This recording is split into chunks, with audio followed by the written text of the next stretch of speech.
Welcome back to the Chad Hasty Show, News Talk KFYO.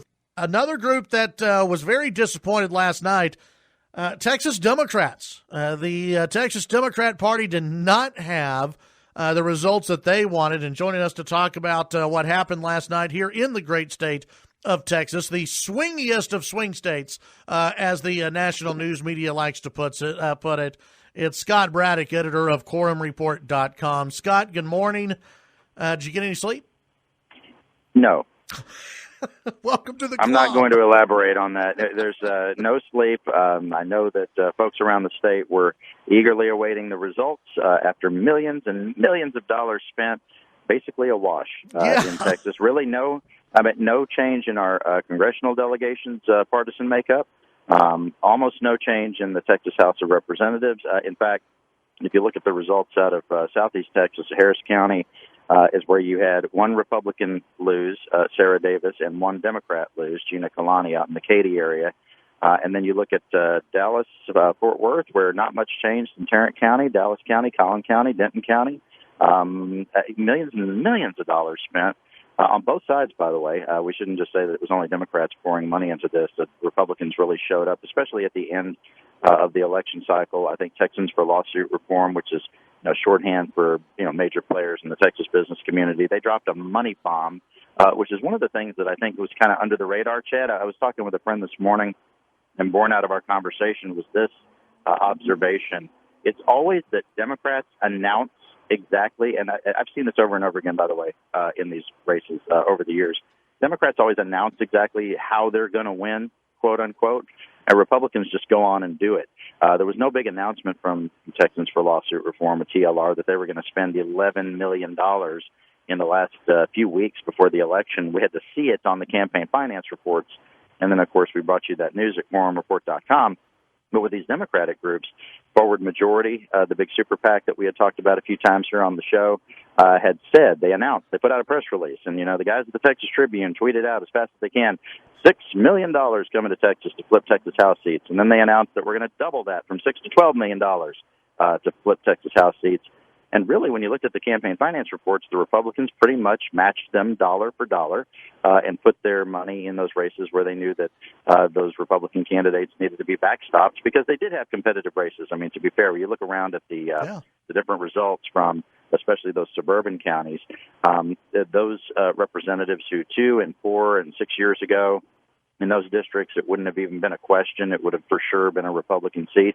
But now they're looking at results that are much closer, within 4 points, within 2 points, and that's after spending a ton of money. Again, I mean, just the amount of money dropped into these legislative races. If 10 years ago these races were being done at sort of the 4 and 5A high school level, now they're done at the National Football League level, and that's not just from the money standpoint, but also the ways in which these campaigns are able to be run technologically and otherwise. Scott, something that we saw play out in Texas as well as Florida and many other states, and I think is maybe one of the silver linings if the president does go on to lose. If Republicans are looking for silver linings, I think there are a lot of silver linings for Republicans, and one of them is the Latino vote. That you had people on the ground, Democrats on the ground, in Texas, in Florida, in some of these other states, telling the Biden campaign, hey, you guys are not doing that well with the Latino vote. Yeah. They cratered in Texas among Democrats. They cratered in Florida. I mean, in Texas, did I read this right, that Biden took less counties in Texas than Hillary did and other Democrat candidates?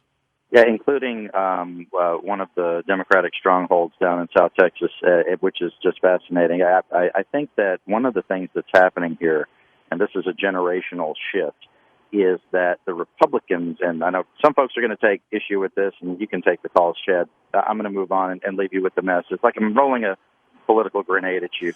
I think a generational shift where it once upon a time, it was Republicans who voted based more on what was in their head rather than their hearts. Economic issues and what's good for my checkbook and all that sort of stuff. The Democrats were the ones, the liberals are more emotional and only voting based on their passions and all of that. And I think President Trump has kind of flipped the script on that. I think that he, in a lot of ways, taps into certain passions, whether people agree with his positions on these things or not. But when it comes to immigration, when it comes to the economy and the way that he talks about it, the way he talks about, some people are stealing jobs from you, whether that's, the immigration issue or whether it's the free and fair trade issue and all that sort of stuff, which is sort of an issue that he co-opted from Democrats, right? It used to be the union guys, the labor guys, who would talk more about how we need free and fair trade. That sounded like a liberal thing. That's President Trump's thing now, right? It's populism, really. It's Republicans embracing that more passionate populism. And the Democrats, look who they chose to be their nominee. Now, as you said, Biden may end up winning nationally. But here in Texas and in some of these other places, it is that populist message that's really resonating with a lot of people out there. And it's what's successful in these campaigns, up and down the ballot. Now, we should also say that Texas is still moving in the direction of Democrats. And I think this is something that's kind of under the radar, which is, look, in 2016, President Trump carried the state by 9 points, and now the state is within 7 points. So it is trending in that direction. But look, at the end of the day, a win is a win, and I'm sure they're going to govern that way in Austin and in Washington, no matter how this shakes out. I think if we end up with a Biden administration, the only difference, and this is one of the questions I got a lot overnight, are we going to get another stimulus because the economy could sure use it? And I hear that from Republicans and Democrats alike. Depending on the partisan makeup in Washington, I think the only thing that may be different is we'll probably get a stimulus no matter who's president. If it's Biden, the Democrats in the Congress might be a little more willing to work with him to move faster on a stimulus as opposed to President Trump still there. Yeah. I think there will be a stimulus one way or the other. It just, we'll see what happens. That the Democrats may not, if Biden does win, Nancy Pelosi may not want to negotiate at all with President Trump.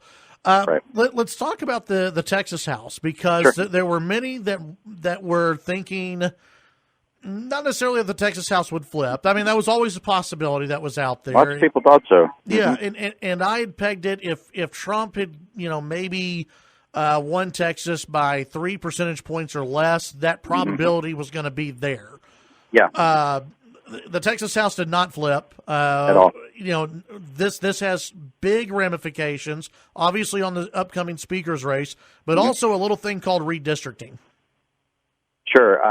You still have Republicans who are going to be fully in charge of the process through which power is allocated at the state level. What do I mean by that? Well, when they draw the districts, and to me it's the easiest way to think about it, when they shore up these districts for partisan advantage, and they say, okay, here's how many Republican seats there are going to be, here's how many Democratic seats there's going to be, they draw those lines around various populations, and those stay in place for the next 10 years. If Democrats were going to have a seat at the table in that process, a real seat at the table, they would have had to take in the majority in the Texas House, and this was the time for them to do it.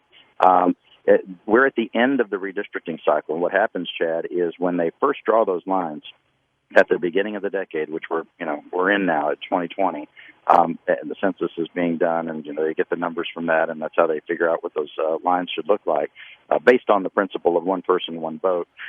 When they do that at the beginning of the decade, it's optimized for partisan advantage. These are Republican seats; those are Democratic seats, and that's how that works. But in the 10 years in between the time they do that, those populations change, right? Especially in places like Houston, Dallas-Fort Worth, where you've had explosive growth, both from inbound migration, both legal and illegal, mostly legal around here. We have 1,000 Americans moving to Texas every single day, and just by people being born, people dying, people moving from place to place, those neighborhoods look different, right, in the next 10 years. And so at the end of the redistricting cycle, those districts are, from partisan standpoint, they are as degraded as they're going to be. So right now, this cycle, this year, was the most fertile ground for Democrats to have flipped some of these seats, and they just couldn't get there, Chad. And so they're going to be at the mercy of Republicans once again when it comes to shoring up the state for the next decade. Got 2 more questions for you before we let you go, Scott. And I know you got a busy day ahead of you. When it comes to the speaker's race, how quickly? I think I saw a tweet from you last night that you think this thing's going to move pretty quick now. Very possible. I mean, I could imagine having, and not a prediction, but could imagine having an announcement today from one of the candidates running for speaker. I do know that overnight, and I was made aware of this last night around 10 o'clock or so, as it was becoming pretty clear that the House was not going to flip, and that's what was keeping some members of the House from, really making commitments to different candidates.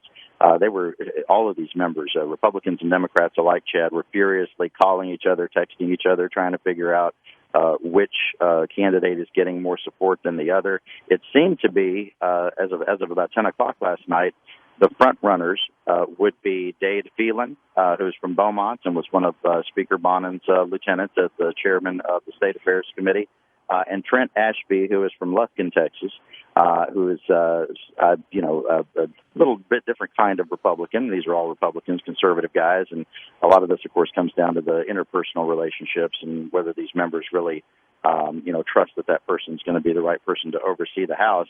It's just a race to 76 votes. There's only 150 members who get to make this decision, and because of the personal nature of it, they wanted to have one-on-one conversations with those candidates, and so I think those were continuing late into the night and overnight as well. I was still getting text messages about it at about 2:30, 3 o'clock this morning. So who knows? We could see it as soon as today, one of these guys, and it might be one of the other candidates, but we did see that Jeannie Morrison from Victoria, who was said to have some significant support, in her bid for speaker. She was one of the announced candidates. She dropped out last night and threw her support to Trent Ashby, who, in my estimation, both Phelan and Ashby have at least some bipartisan support. Each one of them do. And so we will figure out exactly where the numbers are when one of them comes out and says, I've got enough votes to be speaker. But you might remember 2 years ago when Dennis Bonnen announced he had enough votes. He didn't say how many votes that he had when he first made the claim that he had, clinched the deal. But then at a press conference that same day, he came out and said, well, I've got well over 76 now, approaching 100 votes, something like that. And he was the next Speaker of the House. And that was on November 12th. So it can happen very fast. Back in 2002, it was the very next day after the election when Tom Braddock announced that he had the votes to be Speaker, because they did do the same thing overnight. They were just calling each other. Texting wasn't as much of a thing back then. Yeah. How interested are you going to be? And this is the final question, and then we'll get back together with you on Monday. On Monday. Sure. How interested are you going to be? I know Texas Public Policy Foundation did a study after the Cruz-Beto race, and I think a couple others did, which broke down how new, quote-unquote, new Texans voted versus, the people who have been here forever, where it showed back in, 2018, relatively new Texans broke more towards Ted Cruz than they did towards Beto O'Rourke, which is kind of opposite of what many people think would happen, with all the people from California moving in. How interested are you in seeing what those results look like? The test of the inbound migration is fascinating. In 2018, as you said, it was native-born Texans trending more toward the Democrat and the opposite for the Republican. I would expect for that to hold. I think that one of the unexpected, at least to that point, aspects of our politics is that because we're seen as more of a conservative and entrepreneurial sort of state, there are those other states out there that are not seen that way. As Governor Perry always called it when he was in office, he would say these states are the laboratories of democracy, right? And they all come up with their own policies. And look, there's a lot of Republicans in California. There's more of them in California than in Texas. In fact, there's just way more Democrats there. Those folks, they have their own reasons for why they moved to Texas, and I don't think that when folks get here, they necessarily think the first thing they ought to do is change things up.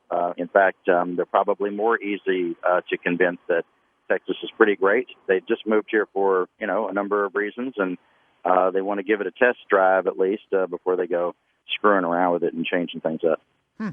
All right, Scott, tell folks what's going to be happening over at quorumreport.com today. Definitely ear to the ground on the speaker's race if and when we know something about that.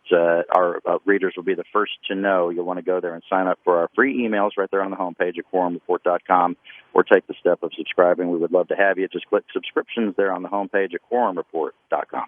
All right, very good. Scott, thank you very much. Appreciate your time. Talk soon, Chad. Thank you. That's Scott Braddock, editor of quorumreport.com.